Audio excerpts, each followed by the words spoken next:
Buenos días, alumnos.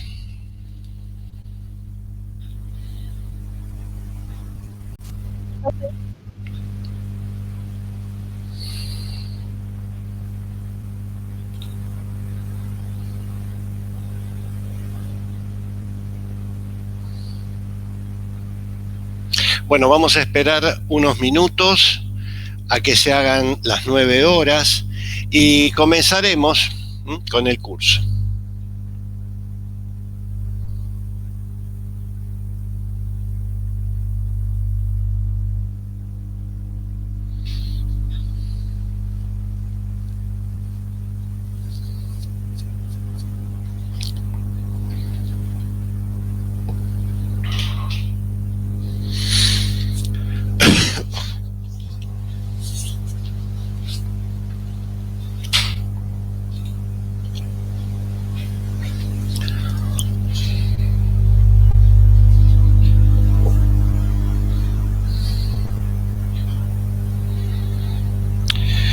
Bueno, según mi reloj ya son las 9 horas, así que bienvenidos a este curso de Física 2. Creo que es poco lo que tenemos que hacer de presentación ya del curso, debido a que les he enviado el programa analítico, la bibliografía y las condiciones para aprobar la asignatura. Asimismo, creo que ya deben haber recibido la guía de trabajos prácticos. Estos son los trabajos prácticos que corresponden a las 3 primeras unidades del curso. Este es un curso de electricidad y magnetismo y va a estar dividido en 3 partes. La primera parte, que más o menos para que tengan una idea, va a incluir los prácticos que van del práctico 1, 2, 3 y 4. Una vez que terminemos el práctico 4, a la semana se tendrá el primer parcial. Luego, lo que corresponden a los prácticos 5, 6, 7 y 8 corresponden al segundo parcial. Es decir, una vez concluido el práctico número 8, a la semana habrá un segundo parcial. Y para el tercer parcial corresponden las prácticas 9, 10, 11 y 12. Estas dos últimas, estas 3 últimas, perdón, la 10, la 11 y la 12, son los temas que corresponden a óptica y no les fueron entregadas en el mail anterior, pero lo vamos a hacer en la medida que avancemos en el curso. ¿Cómo va a ser la dinámica del curso? Bueno, comenzaremos con la teoría a las 9 de la mañana hasta más o menos las 10:30. En esa oportunidad, eso de las 10:30, voy a hacer un pequeño descanso de unos 10 minutos, principalmente para descansar la garganta, y luego comenzaremos con el práctico. El práctico, los trabajos prácticos, hoy comenzamos con la teoría, pero los trabajos prácticos recién van a comenzar el mes que viene, es decir, más o menos comenzaremos el lunes, no 30, sino el otro lunes. El práctico, bueno, la clase teórica yo la voy a hacer compartiendo pantalla, tengo la presentación PowerPoint. Y recuerden una cosa, que mientras yo tengo la pantalla compartida con ustedes, yo no los veo a ustedes. O sea que si hay alguno que me quiera hacer una pregunta, me interrumpe, no tengo ningún inconveniente en que lo hagan. Y bueno, me hará la pregunta que corresponda. De la misma manera, si ustedes no ven claramente la presentación PowerPoint que yo les digo, ustedes me lo hacen saber. Lo mismo vamos a hacer con el trabajo práctico. Los problemas yo también los tengo en una presentación PowerPoint, o sea que de alguna manera los vamos a ir haciendo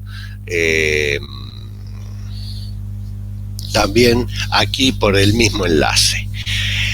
Bueno, como ya les dije en la presentación escrita, va a haber 3 parciales. Cada parcial se va a calificar con una nota entre 0 y 10. Un parcial se considera aprobado si el alumno obtiene al menos 4 puntos. Si Si obtiene menos de 4 puntos, hay una instancia de recuperación.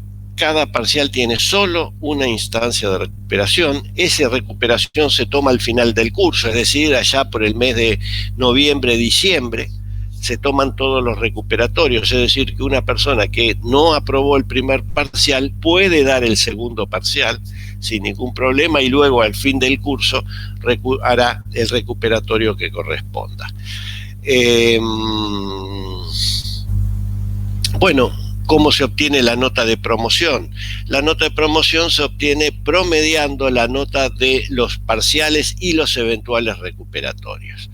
Si esta nota es superior a 7 puntos, y bueno, entonces la materia ha sido aprobada. Si obtiene una calificación entre 4 y 7 puntos, va a tener que dar un examen coloquial, y si obtiene menos de 4 puntos, bueno, el curso no aprobó el curso. En general, por información que dispongo, este curso va a ser, además de ser por promoción, va a ser dado en forma virtual hasta su finalización. No hay información de qué es lo que va a ocurrir el año que viene, no se sabe, pero bueno, esperemos algún día podernos encontrar o cruzarnos en la universidad. Bueno, ¿tienen alguna pregunta que hacer? ¿Han recibido la invitación de los libros de texto que les he enviado? La bibliografía no es muy extensa, pero contiene los libros que en su momento uno dispone en la biblioteca de la universidad. Dado que, bueno, esta biblioteca no se encuentra abierta, yo por eso es que les hice la invitación por Google Drive de 3 libros de texto. Elijan el que más les gusta. Si no les gusta ninguno de ellos, tengo algunos otros, pero creo que con esos 3 libros van a andar bien. Están en castellano y además tienen muchos ejemplos, son libros que tienen muchos ejemplos. Bueno, si ustedes tienen alguna pregunta, me la pueden hacer ahora, si no, comenzamos ya con el curso. Bueno, voy a compartir pantalla con ustedes. Recuerden que al compartir pantalla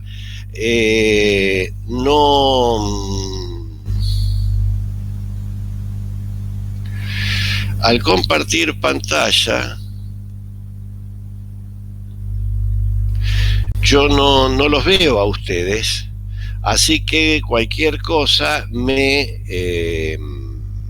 dicen si hay algo que no corresponde. ¿Todos pueden ver Física 2, clase 1? Sí, se ve, profe. Bueno, muy bien.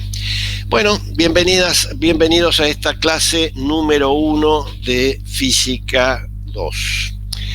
Seguramente todos los aquí presentes han aprobado o tienen en pendiente de aprobación, pero sí han cursado un curso de Física 1. El curso de Física 1 básicamente es un curso de mecánica. La mecánica, para dar una definición, es el estudio del movimiento de los cuerpos y de las causas que lo producen. Y la mecánica se basa en 3 leyes. La primera ley, o ley de inercia, la segunda ley, o ley de fuerzas, y la tercera ley, o principio también de acción y reacción. Estas 3 leyes fueron publicadas por primera vez en el año de 1687 en un libro que era Philosophiae Naturalis Principia Mathematica, cuyo autor fue Isaac Newton. Newton es el padre de la mecánica clásica, ¿no? Y esa mecánica se basa en estas 3 leyes que yo les he dado. Independientemente con el profesor que hayan estudiado, el curso de mecánica comienza enunciando estas 3 leyes. Estas 3 leyes, a las pocas clases de comenzar el curso, se enuncian las leyes de la mecánica, y el resto del curso, el resto del curso consiste en aplicaciones de estas tres leyes a distintas situaciones. Entonces está el caso de sistemas que conservan la cantidad de movimiento angular, sistemas que conservan la cantidad de movimiento lineal, sistemas de partículas, y todas estas aplicaciones y otras que se pueden obtener de estas tres leyes. Es interesante notar, es fascinante y al mismo tiempo asombroso, de que con estas tres leyes se pueden estudiar el movimiento, por ejemplo, de cuerpos infinitamente grandes como los planetas, hasta el movimiento de cuerpos infinitamente pequeños como las moléculas de aire que deben estar ustedes respirando. Eso es lo fascinante, la cantidad de problemas que pueden ser resueltos. Y lo asombroso es que para resolver todos esos problemas solamente se necesitan de tres leyes. Con tres leyes uno resuelve los problemas de la mecánica. Es así que el curso de Física 1 que ustedes comenzaron, tuvieron el cuatrimestre pasado, es un curso que va de lo general a lo particular. Es decir, uno comienza enunciando los grandes principios generales de la mecánica y luego resuelve situaciones particulares. En el caso de el curso que vamos a comenzar hoy, también tiene leyes. Y estas leyes fueron enunciadas por primera vez por James Clerk Maxwell.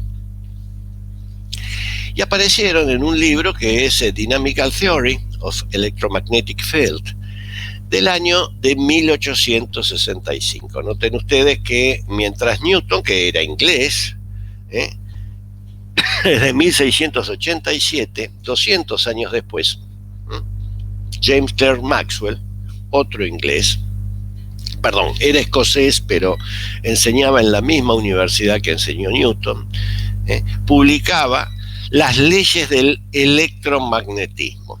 Ahora, ¿cuáles son estas leyes del electromagnetismo? Bueno, son estas. Son conocidas como las ecuaciones de Maxwell o leyes de Maxwell. Noten ustedes que al ver esto, yo sé que puede producir a esta hora de la mañana daño cerebral, pero no hay otra forma de escribirlas. Yo sé que muchos estarán pensando, este curso no lo puedo seguir porque no entiendo lo que está diciendo esto. Sin embargo, estas leyes, se las llama ecuaciones, pero en realidad más que ecuaciones son leyes. Lo que establecen son enunciados. Enunciados que están, sí, en un idioma que nosotros debemos ir aprendiendo a lo largo del curso. Pero no son otras cosas que enunciados. Y este es el objetivo primario del curso. El objetivo primario del curso es que ustedes puedan interpretar la física que hay dentro de estas cuatro ecuaciones, que son, reitero, enunciados, como lo son las leyes de Newton, pero en otro idioma que tendremos que ir aprendiendo. ¿Qué ocurre? Yo no puedo empezar el curso enunciando los principios generales porque ahí está, ya ustedes ven la dificultad. Entonces, el curso de Física 2 que vamos a ver va a estar estructurado de la manera siguiente. Va a estar estructurado de situaciones particulares para llegar al caso general. Es decir, justamente a la inversa que el curso de Física 1.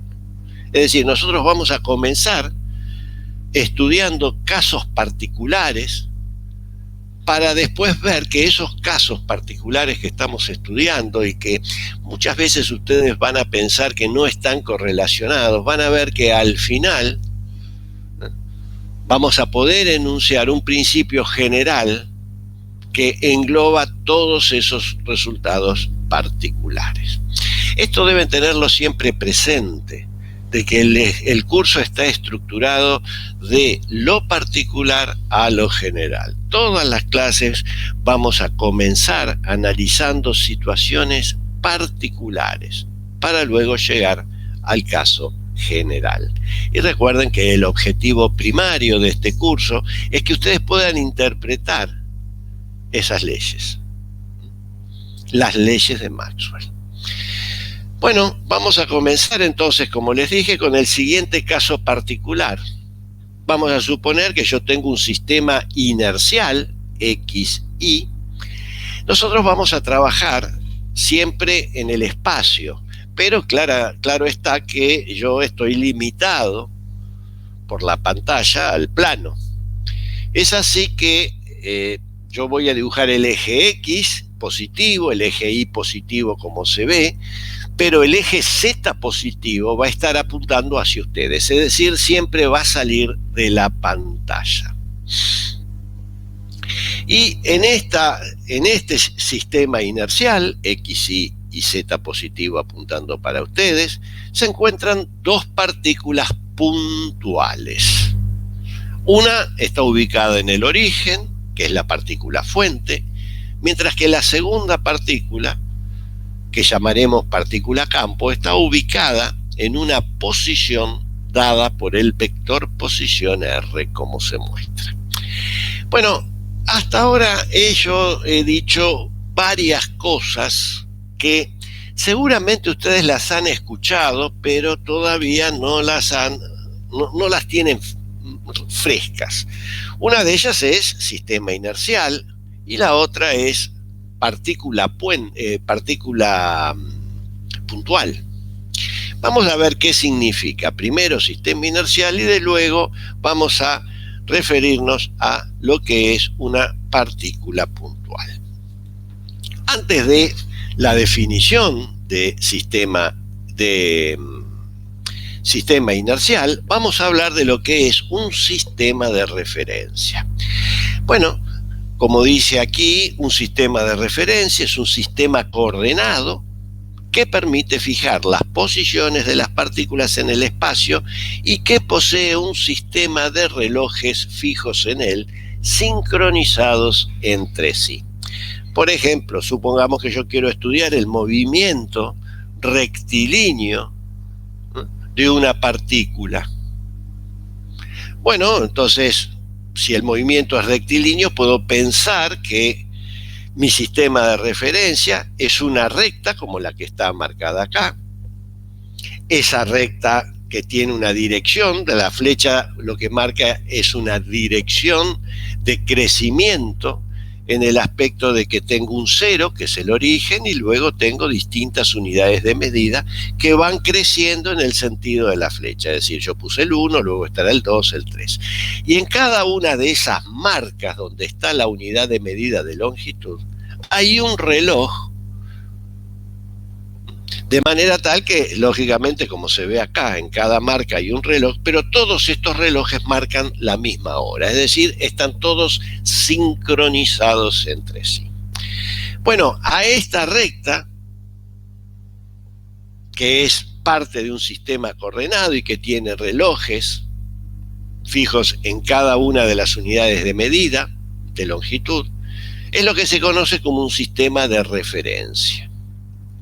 Ahora, si además en este sistema coordenado se cumple que todas las partículas libres de fuerzas exteriores se encuentran en reposo o en movimiento rectilíneo uniforme, el sistema de referencia pasa a ser un sistema inercial. Es decir, un sistema inercial es un sistema de referencia en el cual, además de disponer de relojes fijos, sincronizados, bueno, además se cumple que toda partícula libre de fuerzas exteriores o bien está en estado de reposo o bien en estado de movimiento rectilíneo y uniforme. Y además hay otra cuestión, y es la siguiente, que si dos sistemas de referencia se mueven con movimiento rectilíneo y uniforme uno respecto a otro, y si uno de ellos es inercial, el otro también lo es. ¿Qué significa esto? Que yo no puedo distinguir el reposo. Si yo estoy en el reposo y hay otra persona que se mueve respecto de mí en movimiento rectilíneo uniforme, O para la otra persona, soy yo el que me muevo y ella está en reposo. Ahora, ¿por qué está la importancia de los sistemas inerciales? Bueno, porque en los sistemas inerciales se cumple lo que se llama el principio de relatividad. ¿Qué significa? ¿Qué dice este principio de relatividad? Dice que en los sistemas inerciales, bueno, lógicamente se cumple el principio de relatividad, y según este principio, todas las leyes de la naturaleza son las mismas en los sistemas de referencias inerciales. Dicho de otra manera, las ecuaciones que expresan las leyes de la naturaleza no cambian de forma, tienen la misma expresión, estén en un sistema inercial o en otro, que está en movimiento respecto del primero. ¿Esto qué quiere decir? Bueno, lógicamente ustedes hasta hace unos minutos solamente conocían las leyes de Newton. Bueno, la importancia del sistema inercial es que esa ley, fuerza es igual al producto de la masa por la aceleración, tiene esa expresión en todos los sistemas inerciales, estén en reposo o en movimiento rectilíneo y uniforme respecto de ello. Pero más aún, recién nosotros hemos hablado de las ecuaciones de Maxwell, que yo no las quiero poner para que ya les digo, para que no tengan pesadilla. Pero esas ecuaciones de Maxwell, esas expresiones matemáticas, tienen la misma forma, es decir, son iguales en un sistema inercial que en otro que se mueve respecto del primero en movimiento rectilíneo y uniforme. Por eso es tan importante en física trabajar con sistemas inerciales. ¿Por qué? Porque lo que yo sé, lo que pasa en un sistema inercial, va a pasar en todos los infinitos sistemas inerciales que yo me pueda imaginar. ¿Y ahora qué significa esto? Y bueno, que la ecuación que describe, como dijimos, una ley cualquiera de la naturaleza, adopta una forma única cuando se expresa en función de las coordenadas y del tiempo en diferentes sistemas inerciales. En el estudio que hoy comenzamos, las transformaciones de coordenadas y de tiempo que nos permiten pasar de un sistema inercial a otro son las transformaciones de Galileo. El sistema de referencia que se utilizará en el curso es el espacio cartesiano o espacio euclídeo. Es lo que ustedes vinieron utilizando hasta el día de hoy en todos los cursos de matemáticas y también de física. ¿Y qué son estas transformaciones de Galileo? Bueno, imaginemos que acá en la figura yo tengo dos sistemas inerciales, el X y Z, y el X' y Z'. Este último se mueve a una velocidad constante v respecto del no primado, de manera tal que lo hacen a lo largo del eje XX'. ¿Qué se cumple entonces? Bueno, si yo quiero encontrar las coordenadas de un sistema respecto de otro, por ejemplo, quiero saber cómo son las coordenadas X' en términos de las coordenadas X, y bueno, tenemos aquí las ecuaciones de transformación.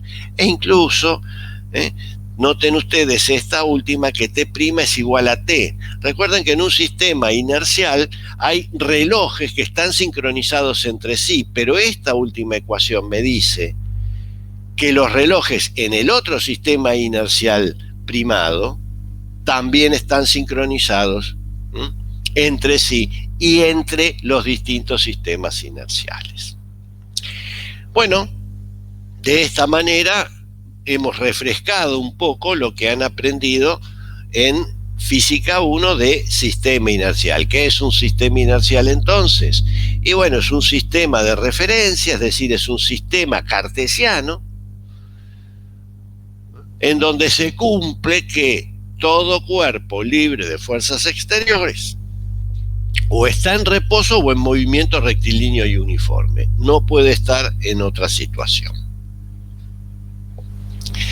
Y claramente acá vemos un ejemplo de la mecánica, de lo que yo les decía, de que las leyes de la física son las mismas en todos los sistemas inerciales. Si yo derivo La primera igualdad, noten ustedes que voy a obtener esta expresión. Si yo derivo x' con respecto a t', y derivo esto y recuerdo que t' y t son iguales, se cumple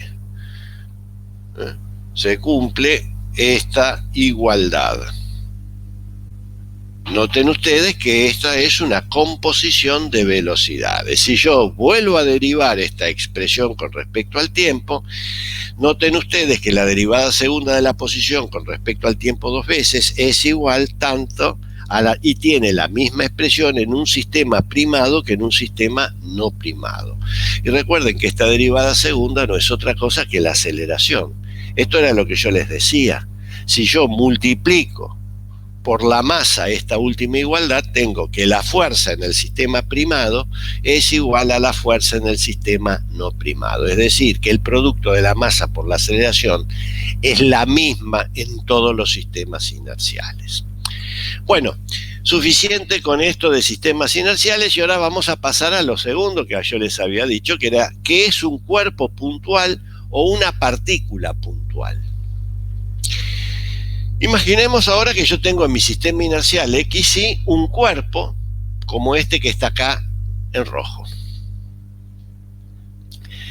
Y sean los vectores posiciones R y R', dos vectores posiciones que me determinan dos puntos cualesquiera del cuerpo.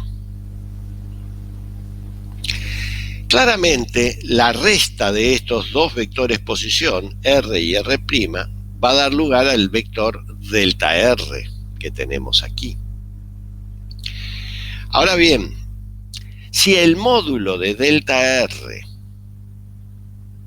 es mucho menor que el módulo del vector R o el módulo del vector R', prácticamente nosotros lo que tenemos es que delta de R va a ser 0, y entonces significa que los vectores R y R' van a ser aproximadamente iguales. Cuando se cumple esta condición, decimos que el cuerpo es un cuerpo puntual. Por ejemplo, si yo estoy sentado en una tribuna de una cancha de fútbol y estoy viendo un partido de fútbol, yo puedo considerar a la pelota como un cuerpo puntual a los efectos de estudiar su movimiento. Ahora, si yo soy el jugador de fútbol y tengo la pelota entre mis pies, yo ya ahí no puedo considerar a la pelota como un cuerpo puntual. Tendría que considerarlo ya como un cuerpo rígido. Es así que la noción de cuerpo puntual cambia dependiendo de la posición de donde uno estudia el cuerpo. Por ejemplo, nuevamente otro ejemplo, si yo estoy acá en la Tierra y quiero estudiar el movimiento de la Luna alrededor de la Tierra, y bueno, puedo considerar a la Luna como un cuerpo puntual. Ahora, si yo estoy orbitando la Luna, y ya ahí deja de ser un cuerpo puntual para transformarse en un cuerpo rígido.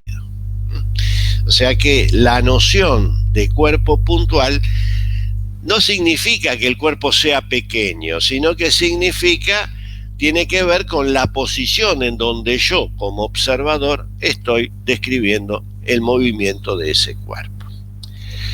Bueno, con estas dos definiciones que hemos dado, que seguramente la deben haber visto ya en Física 1, vamos a volver a nuestro caso particular.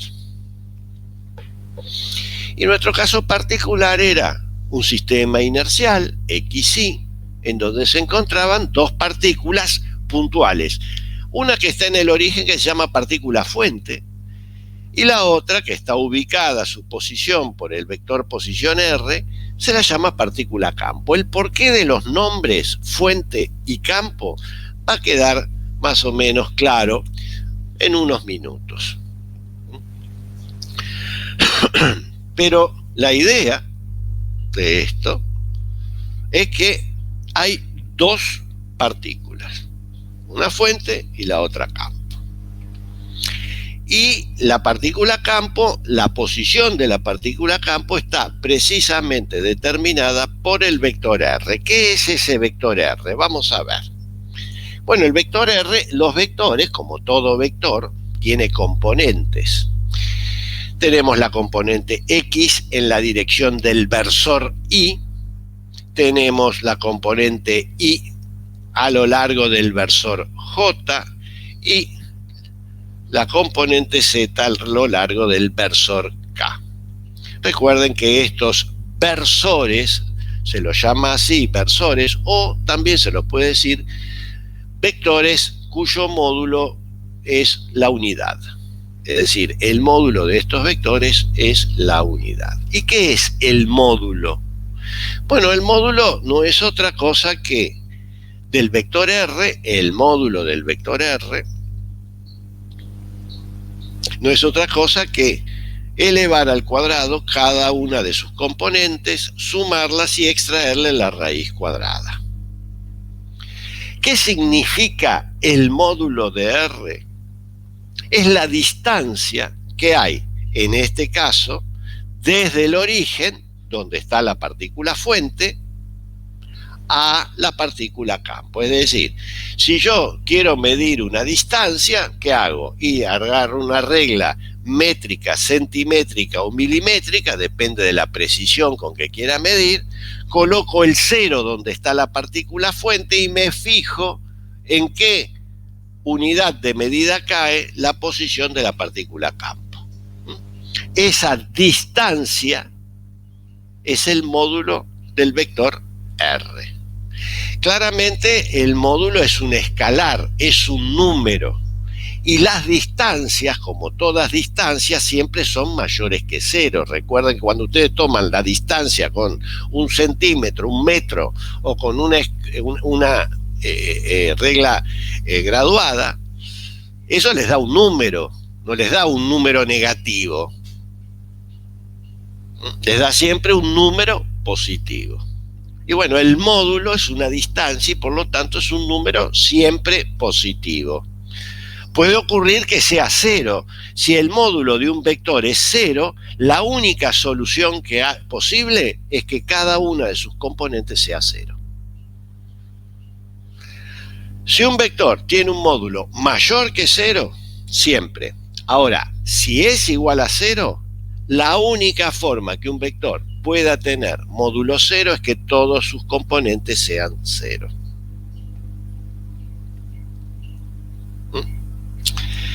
Bueno, ¿qué vamos a estudiar en ese sistema inercial? Bueno, vamos a estudiar, como hay dos partículas, seguramente va a existir una fuerza. ¿Por qué digo yo seguramente va a existir una fuerza? Y bueno, por lo siguiente, por el tercer principio de la mecánica, o la tercera ley de la mecánica, o el principio de acción y reacción. ¿Qué nos dice el principio de acción y reacción? Y que a toda acción le corresponde una reacción de igual magnitud, igual dirección, pero sentido opuesto. ¿Qué significa cuando yo digo que a cada acción le corresponde una reacción? Lo que estoy haciendo referencia es que no pueden existir fuerzas libres en la naturaleza. Las fuerzas primero siempre aparecen de a pares. Y estas fuerzas, la acción y la reacción, tienen puntos de aplicación en distintos cuerpos. Y como aparecen de a pares,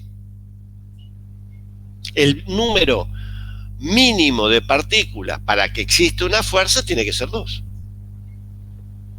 Puede haber más partículas, pero el mínimo número que necesito para que exista una fuerza es 2. Si hay 3, 4, seguramente va a haber fuerza. Pero si yo tengo ya 2 partículas, entonces sí va a haber fuerza. Lo cual implica que si yo tengo una sola partícula no va a poder existir fuerza. Las fuerzas, para que exista fuerza, tiene que haber un número mínimo, el número mínimo de partículas es 2. ¿Y qué fuerza quiero yo estudiar? Y la fuerza que se ve acá. Recuerden que la fuerza es un vector. Por eso yo la escribo acá con esta flecha. ¿Y qué me dice esto? Y me dice que la fuerza es igual al producto de A. A es un escalar que puede ser mayor que 0 o menor que 0. Es un escalar, es un número que puede ser positivo o negativo. No puede ser 0, porque si fuera 0, y todo el miembro de la derecha sería 0, y entonces me daría que la fuerza es 0. Entonces, A puede ser positivo o negativo, nunca 0. Dividido otro escalar, que es el módulo del vector R al cubo.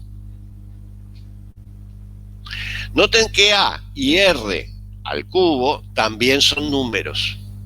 El numerador puede ser positivo o negativo. El denominador siempre es positivo. ¿Por qué? Porque dijimos que R es positivo.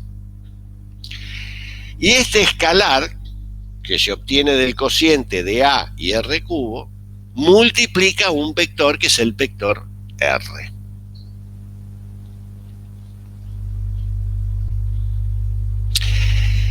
Vamos a ver cómo dibujar este vector fuerza. Recuerden que esta fuerza, cuando yo hablo de fuerza, estoy hablando de una acción o de una reacción.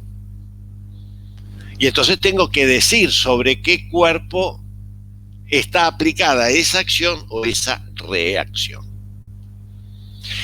Bueno, nosotros por ahora vamos a suponer que ambos cuerpos, la partícula fuente y la partícula campo, están fijas, están impedidas de moverse. Agarré, les pegué un martillazo y las clavé ahí en el sistema inercial. No se pueden mover. Entre ellas existe una fuerza, pero no se pueden mover. Y bueno, yo acá tengo dos posibilidades. O estudio la fuerza que aparece sobre la partícula fuente debido a la presencia de la partícula campo, o viceversa, estudio la fuerza sobre la partícula campo debido a la presencia de la partícula fuente. Los dos estudios son iguales. ¿Por qué?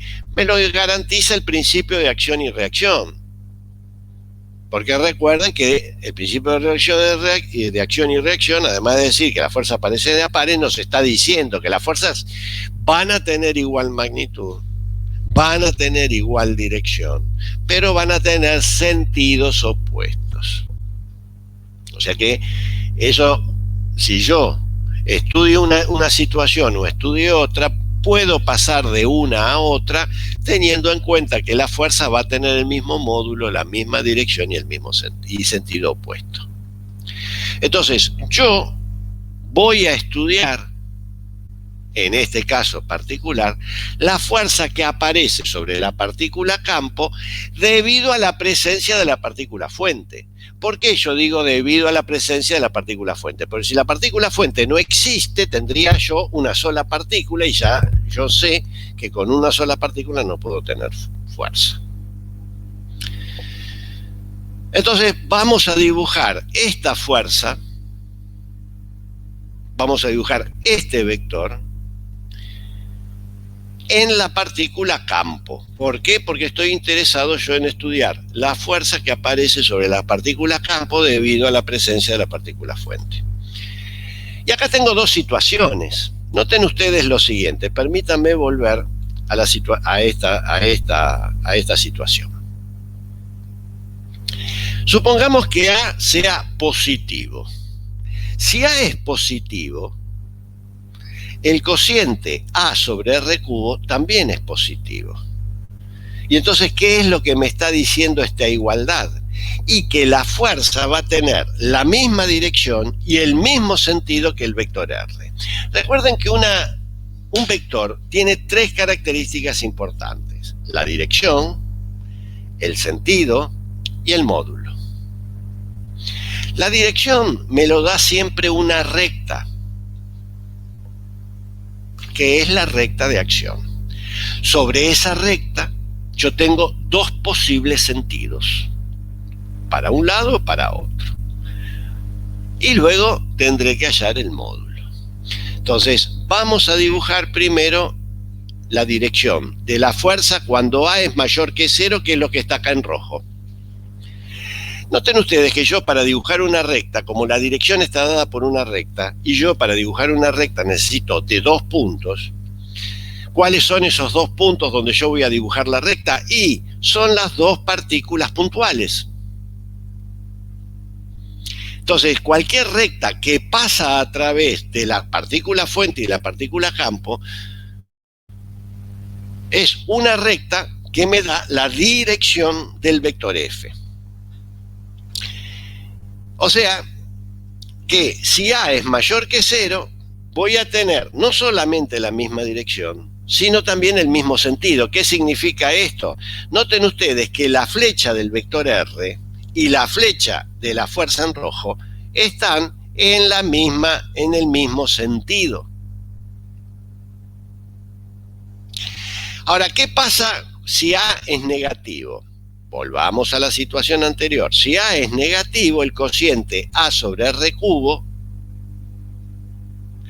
va a ser negativo, porque A es negativo, pero R al cubo es positivo. Entonces, me da que este cociente es negativo. ¿Qué va a ocurrir en esta situación?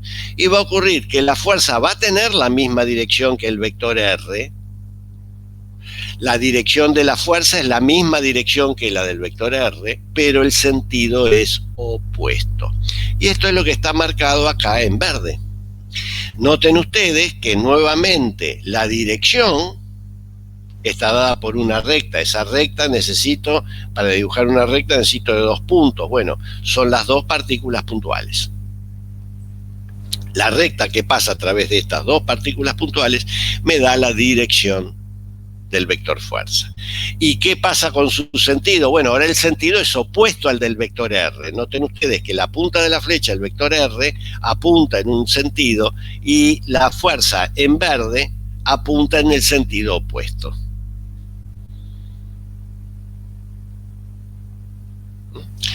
Así, de esta manera, he dibujado yo la fuerza que actúa sobre la partícula campo debido a la presencia de la partícula fuente y encuentro que esta fuerza puede tener una dirección y sentido si A es mayor que 0, o puede tener la misma dirección, pero el sentido opuesto si A es menor que 0. O sea que depende de qué signo es el escalar A y me puede dar lugar a 2 tipos de fuerza. La primera fuerza, la que está en rojo, la vamos a llamar fuerza repulsiva. ¿Por qué? Si bien habíamos dicho que las partículas no pueden moverse, piensen ustedes que si yo dejo fija la partícula fuente y le permito cierto movimiento a la partícula campo, la fuerza en rojo tenderá a alejar a la partícula campo de la partícula fuente. En el otro caso, el caso que se ve aquí en verde, a esta fuerza la voy a llamar atractiva. ¿Por qué? Y bueno, porque nuevamente, noten que si yo dejo fija la partícula fuente y permito un movimiento a la partícula campo, ¿qué tipo de movimiento será? Y un movimiento que acercará a la partícula campo a la partícula fuente. De ahí es que surgen las definiciones de repulsivo y atractivo. Y acá tenemos F, si A es mayor que 0, llamaremos fuerza repulsiva, y si A es menor que 0, llamaremos fuerza atractiva. Bueno, ya tenemos las direcciones y sentidos. Ahora, ¿qué nos resta? El módulo de las fuerzas. Noten ustedes que si yo tomo módulos a ambos miembros de esta igualdad y recuerdo que el módulo de un producto es el producto de los módulos, encuentro que el módulo de la fuerza es igual a A sobre R cubo por el módulo del vector R. Claramente tengo módulo del vector R en el numerador y módulo de R cubo en el denominador. Puedo simplificar y resulta que el módulo de la fuerza es igual a A. Y un hecho que es importante, recuerden que yo les dije que el módulo de un producto es el producto de los módulos. Esto significa que A aquí es el módulo de A, es decir, A es positivo, dividido R cuadrado. Noten ustedes que como A es positivo y R también habíamos dicho que es positivo, el módulo es positivo. Como dijimos, el módulo de un vector siempre es un escalar positivo. ¿Qué nos dice esta fuerza? ¿Qué nos dice el módulo de esta fuerza? Bueno, ya vimos que puede ser repulsiva o atractiva, pero ¿qué nos dice el módulo? ¿Qué nos dice esta expresión de que la fuerza es inversamente proporcional al cuadrado de la distancia? ¿Qué significa eso? Recuerden que el módulo de R es la distancia que hay entre las dos partículas. Y acá está la distancia al cuadrado. O sea que la fuerza, el módulo de la fuerza va como la inversa del cuadrado de la distancia. ¿Qué nos dice entonces? Si yo hago un gráfico, esto no es un sistema inercial, esto es un eje X y un eje Y, en donde yo, en las ordenadas, voy a graficar la fuerza. Lógicamente, las unidades de la fuerza son Newton. Y a lo largo de la abscisa, voy a graficar la distancia que está medida en metros. Y aquí tengo el gráfico de la función A sobre R cuadrado. ¿Qué es lo que me está diciendo? Que a grandes distancias la fuerza es muy pequeña y que a pequeñas distancias de separación la fuerza toma valores enormes. Ahora, ¿qué pasa cuando yo me voy alejando cada vez más? Es decir, ¿qué pasa cuando las partículas se van alejando cada vez más? ¿Qué pasa en el infinito? Y ahora guarda con esto. Nosotros hemos introducido una nueva palabra, el infinito. En realidad el infinito no es un número, sino más bien representa números que pueden tener muchas cifras significativas. Cuando uno dice algo es infinito, se imagina un número con muchas cifras significativas. No está mal. En realidad tiene algo que ver eso. Pero hay que ser preciso cuando uno está trabajando en física. Nosotros por ahora vamos a seguir con esa imagen de que el infinito es un número de muchas cifras. Que uno puede pensar que el infinito, y bueno, qué sé yo, será la capital o La Plata.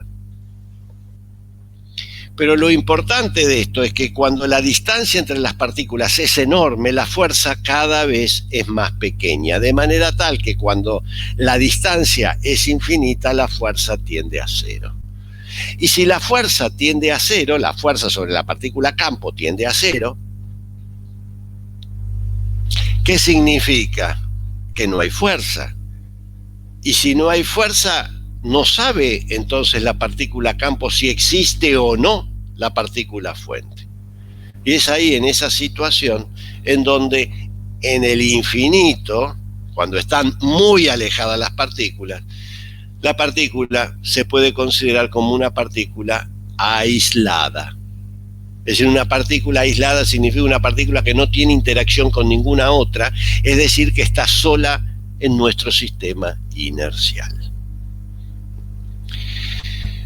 Bueno, esto es lo que le ocurre a la partícula campo debido a la presencia de la partícula fuente, pero vamos a ser un poco más precisos.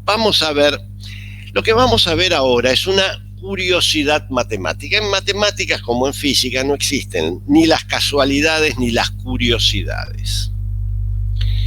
Pero lo vamos a presentar así para luego poderle dar una definición un poco más precisa.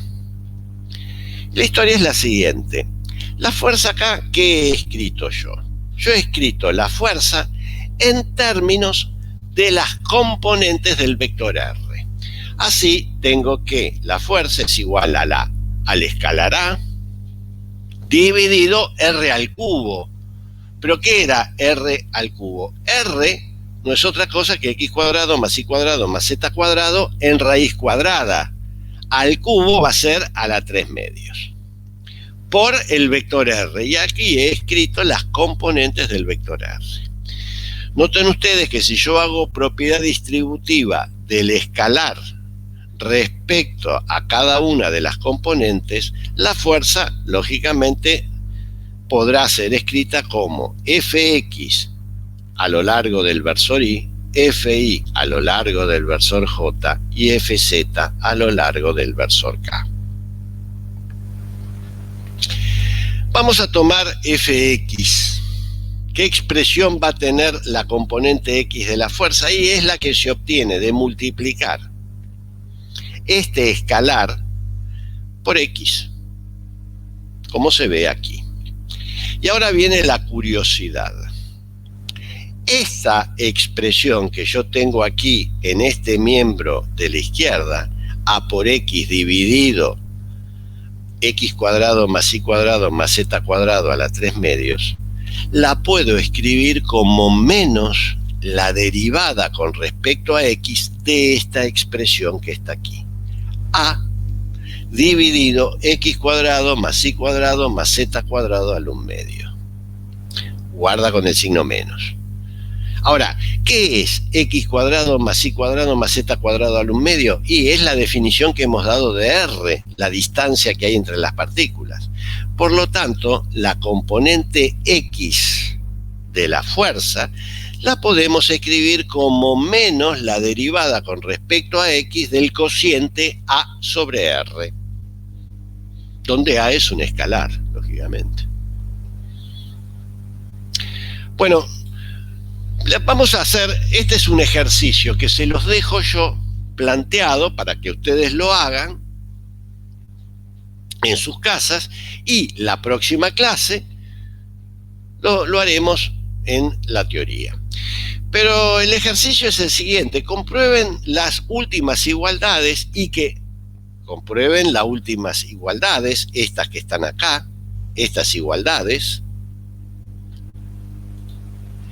y que las restantes componentes de F pueden escribirse de esta manera. Es decir, la fuerza F, la componente I de la fuerza, se puede escribir como menos la derivada con respecto a I de A sobre R, y que la componente Z de la fuerza se puede escribir como menos la derivada con respecto a Z de la misma función A sobre R. Este es el ejercicio. Es un ejercicio de comprobar estas igualdades y la anterior, lógicamente. Bueno, si yo al cociente A sobre R que acabo de introducir lo designo con la letra U mayúscula, en vez de llamarlo Pedro o Juan, lo llamo U, al cociente A sobre R. Encuentro que la fuerza como vector se puede escribir como menos la derivada con respecto a X de U en la dirección Y, menos la derivada de U con respecto a I en la dirección J, y menos la derivada de U con respecto a Z en la dirección K. Ahora bien, ¿qué pasa por un abuso de lenguaje? Voy a escribir a la fuerza como menos. Saqué factor común menos. Luego escribo entre paréntesis la derivada con respecto a X, la derivada con respecto a Y, la derivada con respecto a Z, y después escribo U. Es como que haya sacado U también factor común.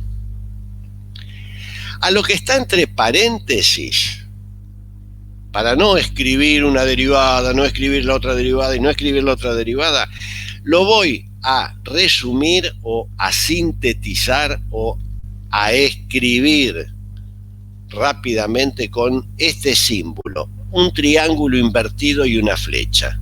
Y a ese triángulo invertido con una flecha lo llamo nabla. Y entonces encuentro que una forma taquigráfica, por así decirlo, una forma rápida de escribir la fuerza, en vez de escribir una derivada, otra derivada, que es cansador, la fuerza la escribo como menos nabla aplicado a U. Cuando nabla está aplicado a U, y recuerden que U, por la definición que hemos dado, es el cociente de un escalar A, que puede ser positivo o negativo, dividido un escalar R, que siempre es positivo, se dice que la fuerza es igual a menos el gradiente de U. Es decir, cuando nabla está aplicado a una función escalar, decimos que en vez de decir nabla aplicado a una función escalar, decimos el gradiente de U. ¿Y qué significa el gradiente de U? Bueno, significa agarrar a la función U, derivarla con respecto a X, derivarla con respecto a Y, derivarla con respecto a Z, cambiarla de signo, y eso me representa las componentes de la fuerza X en Y y en Z. Es una forma rápida, sencilla. No hay que... Esto surge de la casualidad o de la curiosidad que nosotros hemos visto recién debido a esa derivada. Pero, ¿qué es U? Hay una cosa que es importante. Primero, U es una función escalar. Y recuerden que como es el cociente de A sobre R, R siempre es positivo, pero A puede ser positivo o negativo. Por lo tanto, U puede tomar valores positivos o negativos. Y lógicamente esos valores positivos o negativos que puede tomar la función U dependen del signo de A. Pero resulta que recién vimos que ese signo de A también me establece si la fuerza es repulsiva o atractiva. Entonces llegamos a la conclusión que U va a ser mayor que 0 si A es mayor que 0, es decir, lo que corresponde a fuerzas repulsivas. Y por otro lado, tenemos que U es menor que 0 si A es menor que 0, pero habíamos visto que cuando A es menor que 0 estamos en el caso de las fuerzas atractivas. O sea, que esto ténganlo presente. Fuerzas repulsivas, la función U va a ser positiva. Fuerzas atractivas, la función U va a ser negativa. Hemos llegado a esa conclusión, pero vamos a ver qué es U ahora. ¿Qué es U ahora? Para ello, para ver qué es U, vamos a permitir a la partícula campo que se desplace y asumimos que su masa es m. Es decir, se trata de un cuerpo puntual que tiene una masa m de tantos kilogramos en el sistema MKS. ¿Y qué tipo? La partícula fuente sigue en el origen quietita, ella no se mueve, la única que se mueve es la partícula campo. ¿Y de dónde a dónde se va a mover? Y se va a mover desde un punto A, dado por el vector RA, el vector posición RA, a un punto B, dado por el vector RB. Y para ir del punto A al punto B, lo va a hacer siguiendo esta trayectoria. O sea que la partícula campo va a ir de A a B a través de ese camino. Bueno, vamos a calcular el trabajo que hace la fuerza F cuando va del punto A al punto B. Para calcular el trabajo hay que echar mano a la definición de trabajo. El trabajo entre A y B es la integral entre A y B del producto escalar de la fuerza con el vector diferencial de R. La fuerza sabemos nosotros que es la derivada de U con respecto a X, la derivada de U con respecto a Y, la derivada de U con respecto a Z. ¿Y qué es el diferencial de R? Y es diferencial del vector posición R, es diferencial de R, es diferencial de X en Y, diferencial de Y en J, diferencial de Z en K. Bueno, para calcular el trabajo, lo primero que tengo que hacer es el producto escalar entre la fuerza y diferencial de R. Recuerden que el producto escalar de un vector es el producto componente a componente sumadas entre sí. Entonces voy a obtener el signo menos, no olvidarse del menos. La derivada de U con respecto a X por diferencial de X más la derivada de U con respecto a Y por diferencial de Y más la derivada de U con respecto a Z por diferencial de Z. ¿Pero qué es esto? El menos. Y lo que está entre paréntesis no es otra cosa que el diferencial de U. Por lo tanto, la integral, el trabajo, que es la integral entre A y B, del producto escalar de la fuerza con diferencial de R, es menos la integral entre A y B de diferencial de U. Pero la integral de un diferencial, ¿qué es? La función evaluada en los puntos B y A. He aplicado acá la regla de Barrow. ¿Quién fue Barrow? El profesor de Newton. Es decir, todos necesitaban de un profesor y Barrow fue el profesor de Newton. Barrow además fue el primer profesor que tuvo de física, que tuvo la cátedra lucasiana en el Trinity College en Cambridge. Barrow fue el primer profesor. El segundo profesor fue Isaac Newton. Y esa cátedra lucasiana se siguió manteniendo a lo largo del tiempo. De hecho, Stephen Hawking también fue profesor lucasiano, es decir, él tuvo la cátedra de Newton. Y en la actualidad hay un profesor, Mitchell, que es el titular de la cátedra de Newton. Pero el primero fue Barrow, el de la regla de Barrow, que está acá. Bueno, como ven, para calcular el trabajo, en realidad yo hice una integral, no hice nada. Porque des en cuenta que para calcular el trabajo, yo lo único que tengo que hacer es a la función U, evaluarla en el punto B y en el punto A. Hacer la diferencia y cambiar de signo el resultado. Eso es lo que me da el trabajo. Y ahora vamos a ver, a interpretar qué es U. Bueno, ¿qué es U de A? Y U de A es evaluar la función U en el punto A, pero el punto A, recuerden ustedes que está determinado por un vector posición que es RA. Ese vector posición debe tener un módulo que lo llamo RA. Y lo mismo pasa con RB, es el módulo del vector RB.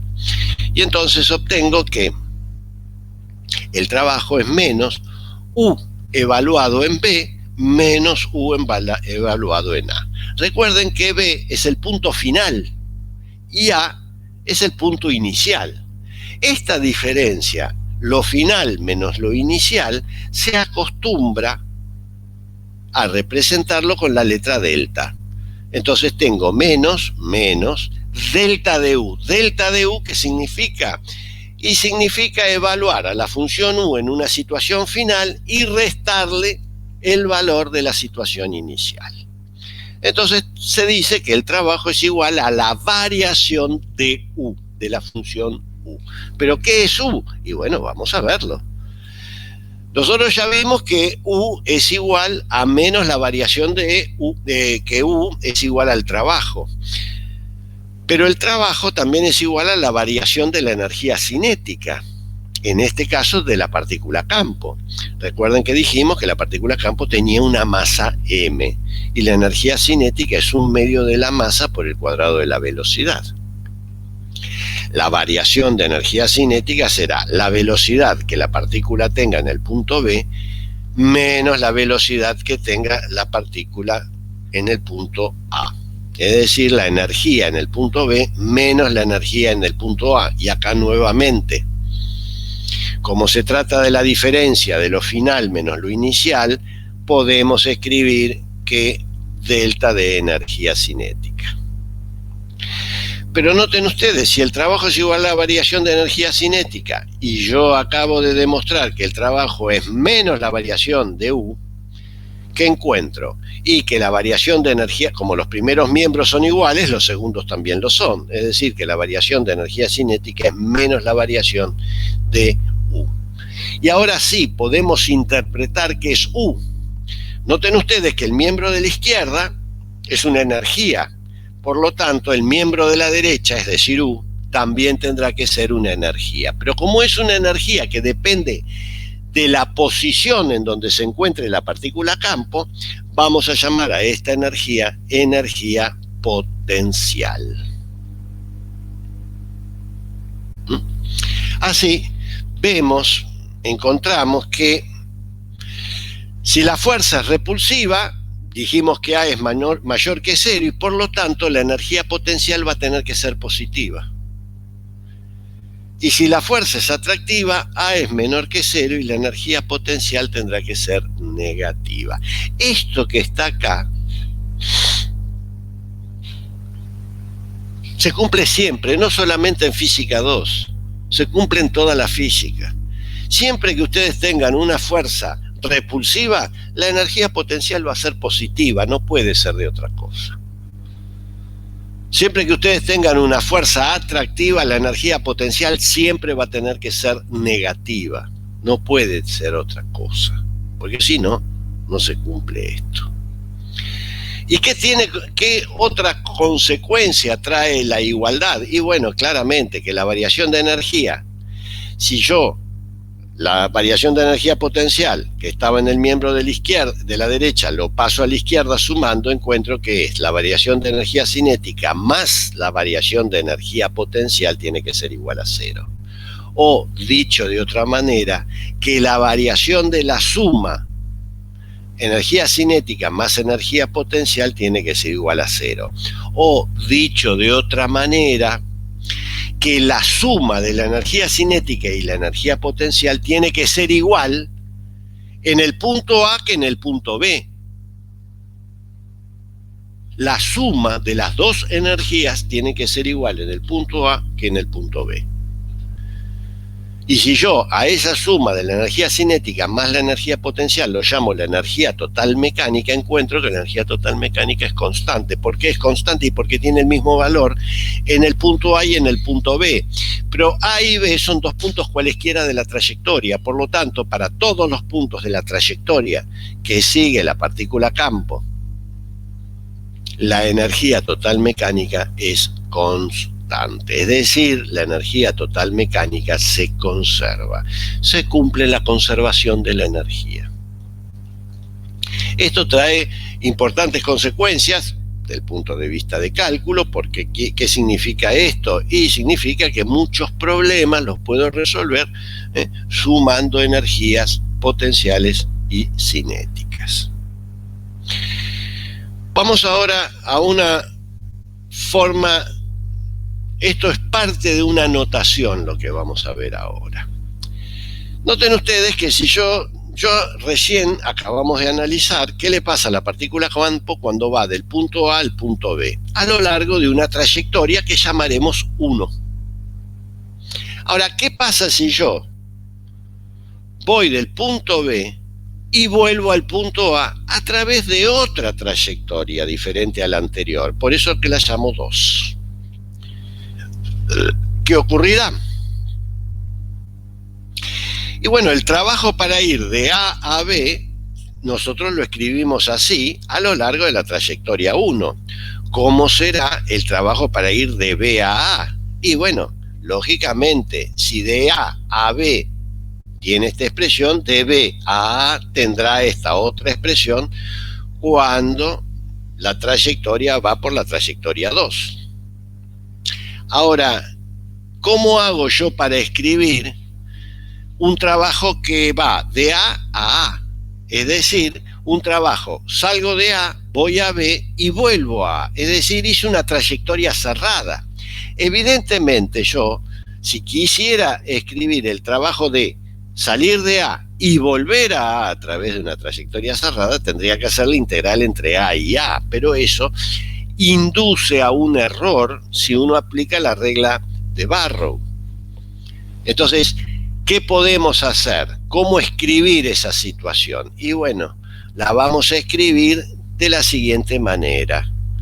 Con una integral, y en esa integral le vamos a dibujar un círculo. Un círculo para hacer referencia de que yo estoy calculando esa integral alrededor de una trayectoria cerrada. ¿Cómo se calculan estas integrales? De la misma manera que se calculan todas las integrales y que ustedes deben haber aprendido en análisis. Pero quédense tranquilos, en física, como van a ver y como hemos visto recién en el cálculo de la energía, no hay que hacer ninguna sustitución extraña, ni mucho menos. Muchas de las integrales no se necesitan calcular. Bueno, así tenemos que el trabajo alrededor de una trayectoria cerrada la escribimos con una integral y un círculo, para hacer referencia que el círculo es una trayectoria cerrada. Esto es una notación. Bueno, recordar una cosa, que la energía cinética más la energía potencial es igual, dijimos, a la energía total mecánica, pero hay que recordar que la energía cinética siempre es mayor que cero. No existe la energía cinética negativa. La energía cinética siempre es mayor que cero. ¿Por qué? Y bueno, vamos a ver por qué siempre es mayor que cero. A ver, un minuto. Figúrense ustedes, acá la energía cinética es el producto de un medio, un número positivo. La masa siempre es positiva. Y acá tengo el módulo del vector velocidad al cuadrado. El módulo es un número positivo, dijimos. El módulo de un vector es un número positivo. Al cuadrado seguirá siendo positivo. Por lo tanto, la energía cinética es el producto de tres números positivos. Así, encontramos que la energía cinética siempre es mayor que cero. Puede ocurrir que la energía cinética sea igual a cero. Puede ocurrir, y lógicamente un medio no puede ser cero, la masa no puede ser cero, lo que puede ser cero es la velocidad. Uno pensaría que si la velocidad es cero, la energía cinética es cero, lo cual es verdad. Pero eso no significa que el cuerpo está en reposo. Recuerden que la condición de reposo es que la velocidad y la aceleración simultáneamente tienen que ser cero. Y acá nosotros estamos diciendo que la velocidad es cero. Un caso de este tipo en donde la velocidad es cero, pero el cuerpo está en movimiento, es por ejemplo lo que ocurre cuando ustedes toman un objeto y lo tiran verticalmente hacia arriba. Llega un momento en donde el cuerpo alcanza la altura máxima y en ese punto la velocidad es cero, pero la aceleración es distinta de cero. La aceleración es la aceleración de la gravedad. A ese punto de velocidad cero, pero aceleración distinta de cero, se lo llama punto de retorno. Es donde la partícula en general invierte su movimiento. ¿Qué es lo que pasa ahí? Al principio iba subiendo y llega a la altura máxima donde la velocidad es cero y comienza un movimiento descendente.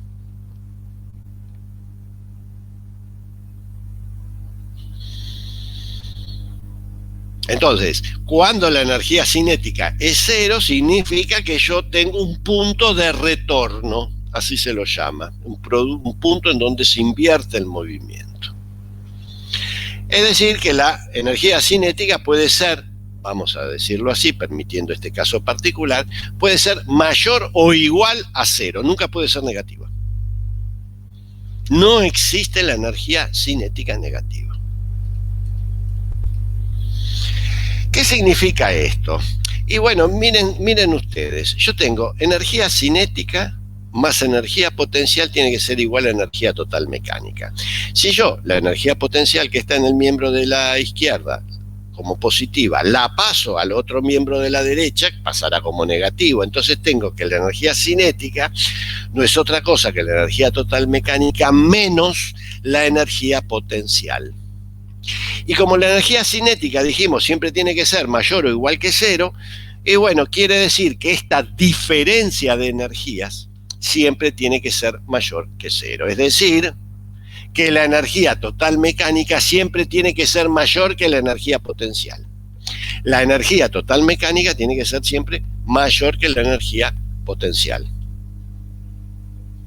¿Por qué? Porque si no, no se cumple esto.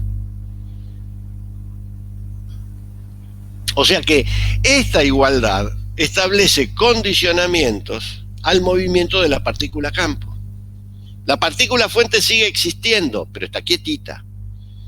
La que se mueve es la partícula campo. Es decir, que la partícula campo se puede mover, pero su movimiento no puede ser cualquier cosa. Está restringido por esta igualdad. Entonces tenemos dos situaciones. Des en cuenta que la energía total, la energía potencial puede ser positiva o negativa. Puede haber fuerzas repulsivas o atractivas. Entonces, vamos a analizar los dos casos. Supongamos que la energía potencial sea mayor que cero, es decir, fuerzas repulsivas.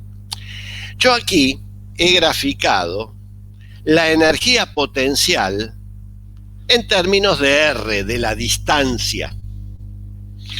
Claramente se trata de una función de A sobre R. Lo que está en rojo es el gráfico de esta función, A sobre R. Y en el mismo gráfico, en azul, voy a graficar la energía total mecánica. Recuerden que la energía total mecánica es constante para cualquier valor de R.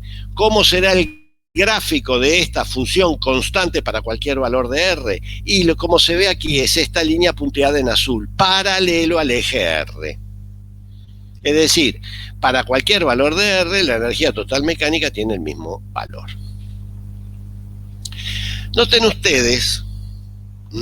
ustedes, y se ve del gráfico, analizando la curva en rojo, que es la energía potencial, y la recta en azul, que es la energía total mecánica, hay un punto en donde el valor de la energía total mecánica y el valor de la energía potencial es igual. ¿Eso qué significa? Y si tienen igual valor, significa que la diferencia energía total mecánica menos energía potencial tendrá que ser cero. ¿Eso qué significa? Que la energía cinética es cero. ¿Pero qué dijimos? Que cuando la energía cinética es cero, estamos en un punto de retorno. ¿Cuál es ese punto? Lo llamaremos R0. R0 es el punto de retorno.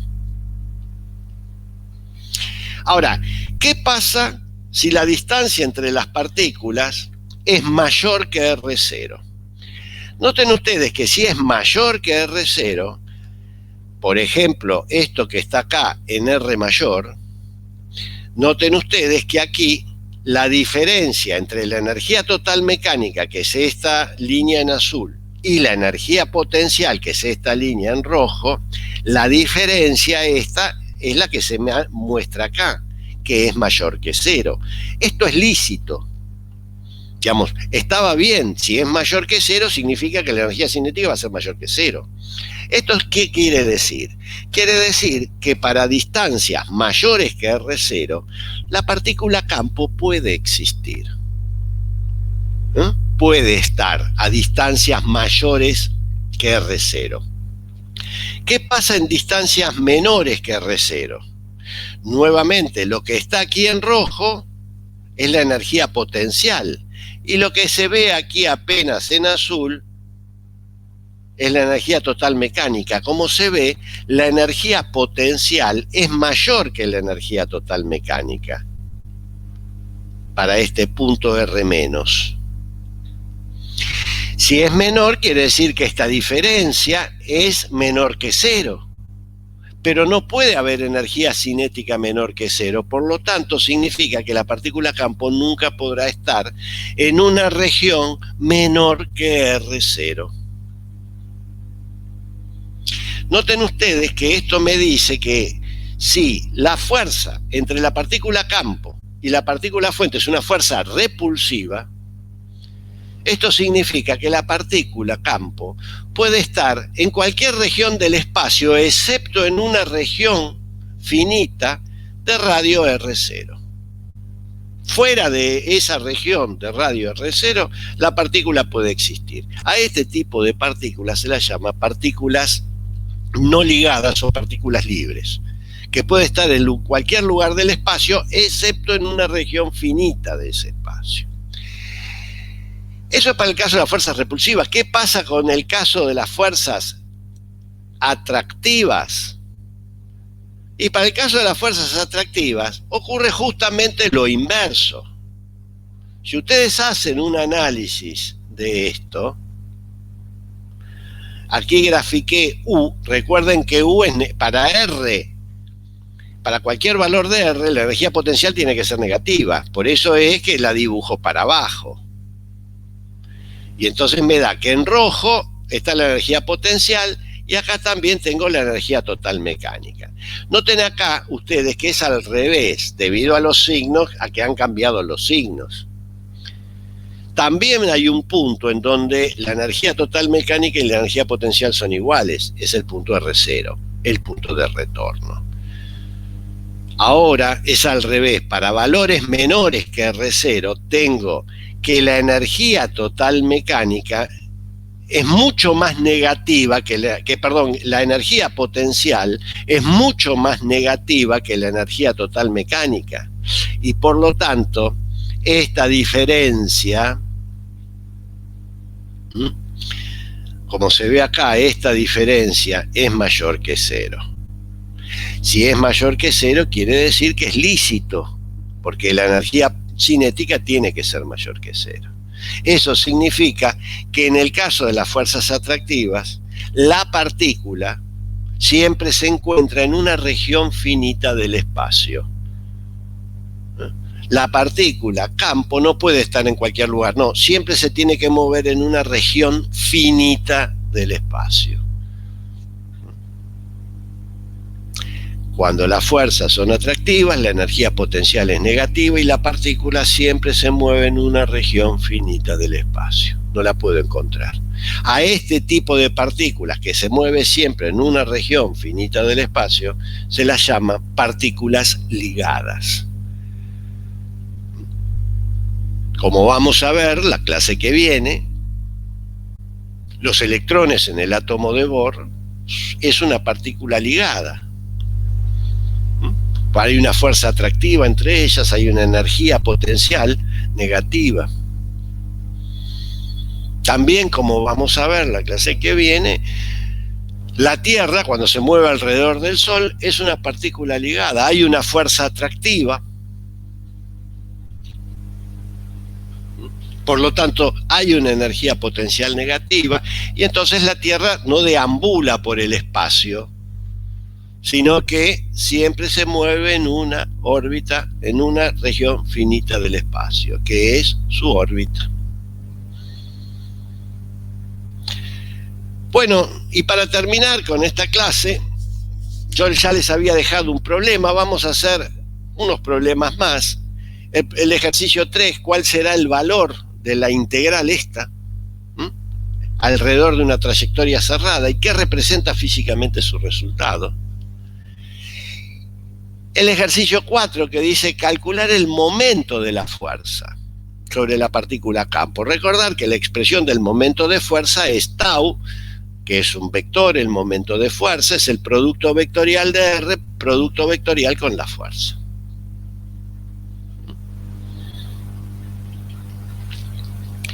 Y finalmente, a partir del resultado anterior, a partir de calcular el momento de la fuerza, demostrar que la cantidad de movimiento angular L es constante y que la trayectoria que describe la partícula campo está contenida en un plano.